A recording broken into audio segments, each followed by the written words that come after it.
Hello, friends. Welcome to another episode of It's Not All Rainbows. I'm your host, Lindsay Goodman. I'm a certified trauma recovery coach, and I'm also a survivor of abuse in a queer relationship. I'm here to help you figure out what's really going on to help get you out and on the road to recovery. Today, I'm going to talk to you about when you're in an abusive relationship, is your abuser going to let you leave the house? Are they going to force you to stay at home all the time? What does that look like? Because we know they're controlling, we know they isolate you. We've talked a lot about different things that they can do, what abuse might look like. So, which is it? I see a lot of confusion in the comment sections on my birthday video, especially. So, we're going to talk about that today. Before we dive in, let's talk about my struggles and successes. A struggle right now is that I am in a flare up of my whatever it is physical health issues, which then affects my mental health a little bit. I'm fatigued. I have some anxiety. There's some other things going on that are just yucky. This is just a part of who I am now, which is the same for so many of us. Um, we're just riding those waves of like, okay, I feel good right now. Okay, I'm not doing great. I need to take care of my body. I need to make sure I'm drinking water. I need to do all this stuff. I'm gonna get through this. Should drink water all the time, which I'm not that good at. Um, and then hopefully we come back up the other side and have a nice time of feeling a little better, right? That's how it is when we have chronic illnesses or mental health issues and things that just, come and go, ebb and flow.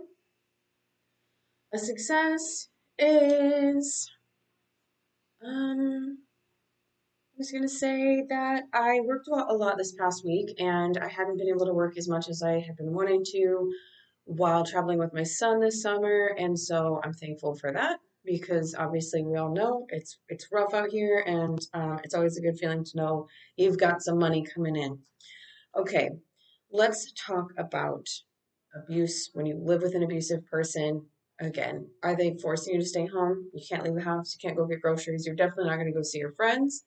Or are they going to let you come and go as you please? Because that doesn't look like abuse, does it? So let's talk about both. A lot of people in my comment sections will see that video of me walking in for my birthday and say, at least they let you leave. I wasn't allowed to leave. This is a horrible reality for so many people. You are isolated. You're like living in a cave. They don't let you leave the house. Again, you're not allowed to see your friends. You're not allowed to see your family. They don't let you go. Some people, it's so bad that like they don't let you go get groceries. They don't let you go for a walk. It can be horrible. And this is very clear abuse. Um, you're trapped. Nobody has access to you. You don't have access to anybody else. We see that. It's very extreme, like obvious. And if you say that to somebody, if you say, this person didn't let me leave or I'm not allowed to leave, that's going to put up some red flags, right? That is a more covert, obvious abuse, horrible. And keep in mind that both of these things I'm going to talk about are not good. I hate when people try to compare abuse, like there's like a hierarchy and there's like a point system or something like this. If you weren't allowed to leave, you get 10 points of abuse. If you were allowed to leave, you get 3 points of abuse or whatever. Like, it's all bad. It's all horrible. It's all tied together and it's part of the bigger picture of coercive control. So that is one thing. And you will see that with a lot of people, or you're only allowed to leave in certain circumstances, or you're only allowed to leave with them where they can watch you. They're keeping an eye on how you're looking at other people, how you're interacting with other people. If you do anything wrong, they're going to punish you when you get home. They're going to say, next time you're not allowed to go with me when I go to the grocery store, you have to stay here, whatever that might look like. There can also be an abuser who lets you come and go as you please for the most part. Now, I want to clarify with that. Because you are allowed to come and go, that doesn't mean that it's going to be easy for you to just pack up and leave, right? One person recently said when they saw that video, they said, she showed us that she knows how to use the door because I came in the door. And the fact of the matter is, if an abusive person lets you come and go, maybe you have a job still. Maybe you're coming and going to your job. Maybe there's times that they're quote unquote letting you take the kids out. They're letting you whatever. That does not mean that you're like, you know what, I'm not happy. I'm just going to pack up and leave. If that works, lucky, so blessed or whatever. That's amazing. Good. But typically, if you're actually trying to leave an abusive person, they're going to not allow you to leave. And I've talked about this before. Saying just leave to someone isn't usually going to work. It's dangerous. I've told my story about how in the beginning I tried to leave several times and I was physically assaulted. So I stopped actively trying to leave or saying I'm leaving or packing things in front of them. I learned not to do that. I learned that if I was going to leave, it was going to have to be sneaky or someone else was going to have to be in the house, right? So just because an abusive person lets you quote unquote come and go doesn't mean that you're free to just walk out. So if anyone ever tells you that, because you're allowed to go to work or you're allowed to whatever. And I'm using the word allowed. So we got to think about this. If a person is allowing anything or not allowing anything, there's an element of control here, right? This is a red flag because it should just be, yup, you're a human, I'm a human, you have a job, you have friends, you have a family. Communicate. Let me know if you're going to be home for dinner tonight. Let's talk about what the plans might be, depending on how close you are and how much you like to be able to communicate and stuff like that with your partner and plan things together, or if you're just a real, yep, no, we come and go. Yes, we like to spend time together, but we have, our own lives and hobbies and things like that. There's a spectrum here. So I'm using the word allowed because very clearly we're talking about control. So again, you're not just leaving. You're not just packing up and not coming home. And if you do, they're probably looking for you, right? We all know that. There is a lot of stalking, there's a lot of threatening, there's a lot of wild behavior that comes from an abusive person losing you without it being their idea, right? So I was allowed to come and go when I was with my abuser. I went to work. I worked a lot. I could take my son to daycare and take him home. I could take him out and do things from the very beginning. I would spend time away from them. I would take my child to go do things with him. And I feel very, very lucky that that happened. And I'm sorry that if you were in that first category that I talked about, I feel very lucky when I look back on the times that my son was suffering because I was in this relationship. I am able, and many of us will be able to say, at least I was able to take him to the beach and we had some quiet, relaxing time where my nervous system was at least not up here. It was a little bit more calm, right? At least I was able to go do this. At least I was able to go do that. So I was able to provide him those moments. And there were times that I was able to not be as on eggshells, right? So I was allowed to leave. And here's the thing is that if you are allowed to leave, there's a reason for it. It could be because they don't want other people, like a covert. Did I say that right? Now that it's been a couple minutes, the keeping you locked in the house, not allowing you to leave, it has overt abuse. People are going to recognize that as abuse. More covertly, a person will let you come and go because they know other people in town or other people are around and they don't want anyone else to know that they are an abusive piece of crap, right? We don't want the neighbor down the street who we're also friends with to be like, how come you're coming and going but Lindsay has to stay home all the time? Or how come people will start to notice the wife never leaves or the husband never leaves or that other partner never leaves the house. I don't understand. People start to notice that. But it's less obvious if that person still has the liberty to come and go, right? So that's one thing. They don't want to be caught that they're trapping someone, right? They're going to be much more covert about it. So, me being trapped and not being able to leave happened if I was ever trying to leave in an argument or trying to break up with them, then physical abuse would happen, but nobody else was around. So had someone else been around and I tried to leave, which is how I ultimately got out, they would have behaved themselves and been like, she can go, she's crazy, she gets like this, I'm just gonna whatever, because they don't want people to know that they are abusive and controlling and all that stuff. They may also want you out because they're going to be doing something behind your back. They're reaching out to their exes, the old supply. They're seeing if those people are still going to respond. They're kind of feeling out where else they might have supply, in the background, just in case you do leave. They're like, well, Sally still talks to me when I reach out. Maybe I can lure her back in, right? Or maybe they're looking for other people. Maybe they're on Tinder. Maybe they are um, they're shopping. Maybe they're going out in town. So say you're me, I used to go to the town that was like an hour away and I'm taken to the beach, we'd go to the coffee shop and we'd do all this stuff, which sounds really nice, right? We had this like escape where we would go to, and I admittedly, yes, am thankful that I was able to do that. Bar is on the floor. You should be able to do that, period. All right, she's gonna be gone probably 5, 6 hours. I'm gonna go to the gym. I'm gonna see what cute girls are coming in. I'm gonna see who I can flirt with. I'm gonna see whatever. They're planting seeds, y'all. Or another thing is a lot of abusive people, I'm just gonna say it, and I don't talk about stuff like this very often. A lot of abusive people have porn addiction, and it's usually a certain type of porn. I mean, like there's various types, and like I'm not gonna sit here and be like, if you watch porn, you're abusive, or don't watch porn, or whatever. Like, do you. But there's a lot of abusive people who will hide it, and it's like an aggressive kind. It's a certain way of like me taking control of someone, watching those videos where like, and again, like have your fantasies, y'all. That's not what I'm saying. I'm saying you're leaving and they're over here like living out what they would like to do to someone if they could, right?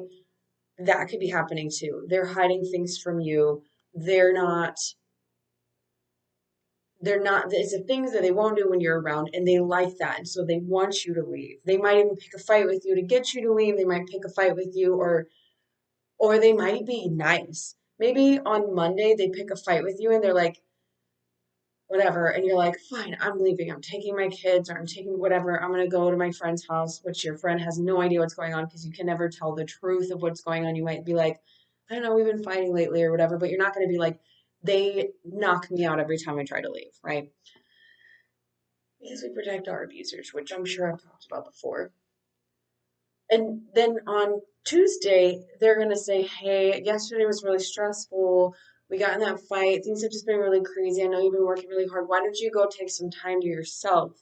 Or take you and the kid and go get yourself, like, go get a coffee, get him a hot chocolate, go do whatever. They're not going to give you money for it, probably. They're just not, which that's fine. I have my own money. I'm just saying, like, obviously, it's not like a genuine nice gesture. They're just like, get out of the house. I've got some shady stuff to do. I've got to talk to someone.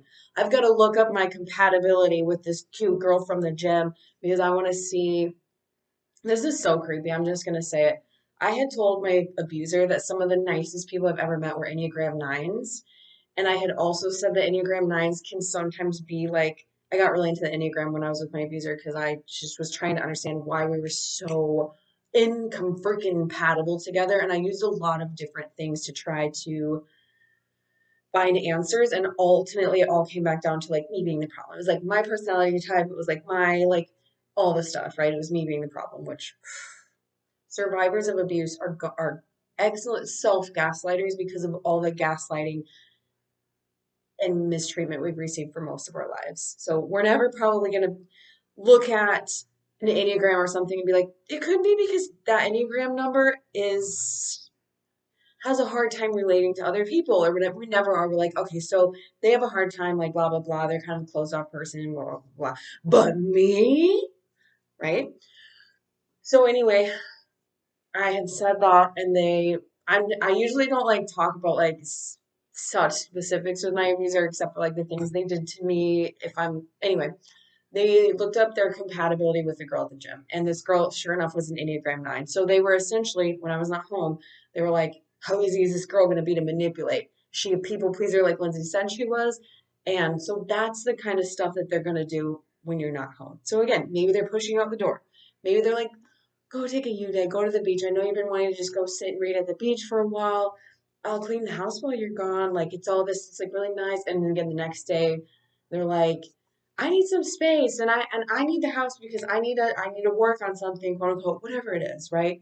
So my whole point of all this is that some abusive people are going to quote unquote allow their victims to leave because while their victims are gone, they are doing stuff that they're not going to do when the victim's in the house, right? Again, dipping back into their exes, dipping into possible future victims if you leave because they know you're not happy. They know you're not okay. They know you might be onto something, especially if you are starting to Google stuff.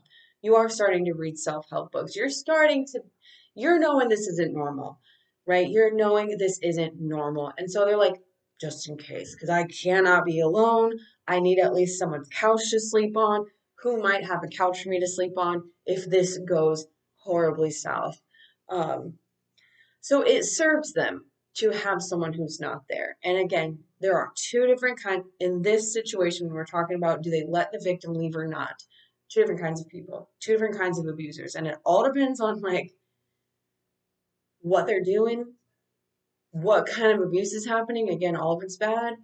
What they are quote unquote needing to, I know I say quote unquote a lot, but like, yeah, what they're needing to get from the people that they are abusing. What are they getting out of it? If they're keeping you home, they're getting something out of it. It's that power, it's that control, it's that I know I'm not going to lose this person because there ain't no way they're getting out of here. This one, it's that power and control, it's that kick of that high of I am still controlling her by controlling her movements more or less, except for when she goes to work. But I need her to go to work because I need her to have money. That's another thing. If you're allowed to work, it's because they want you to have money, right? If you're not allowed to work, it's because they don't want you to have money. Two different things. Both of it is still abuse in a way. And if you're listening to this and you're like, it's not abusive to go to work. If you're in an abusive relationship and they're letting you go to work, it's for a reason. It's all calculated. It's all for a reason. And so and then also, while they're doing that, they're still pulling the strings on what you're able to do and what you're not able to do. Even if, like, for example, you get to choose where you go, you're still coming home at night and you're still giving them that space to be able to get that power, hunger, kick, drive thing that they have where they're like, my ex responded. Sally's still here waiting. Sally's hoping that we still take that trip we said we were going to take before I had 14 other girlfriends that I abused. And Sally's, whoever, this girl at the gym, she's been kind of talking to me longer than she has been, so she might be available. And also, it seems like she might be good to manipulate, whatever, right? Either way, they're getting what they need out of their victims. They're getting whatever blood they can suck, either way, from their victims. I hope that makes sense. Please remember when you listen to this that abuse can look more than one way. Like I mentioned, there's overt abuse where you look at it and you're like, that is abuse. I can see this. I've seen it before. I've heard about it. This feels really blatantly disgusting to me. Ew, I don't like it.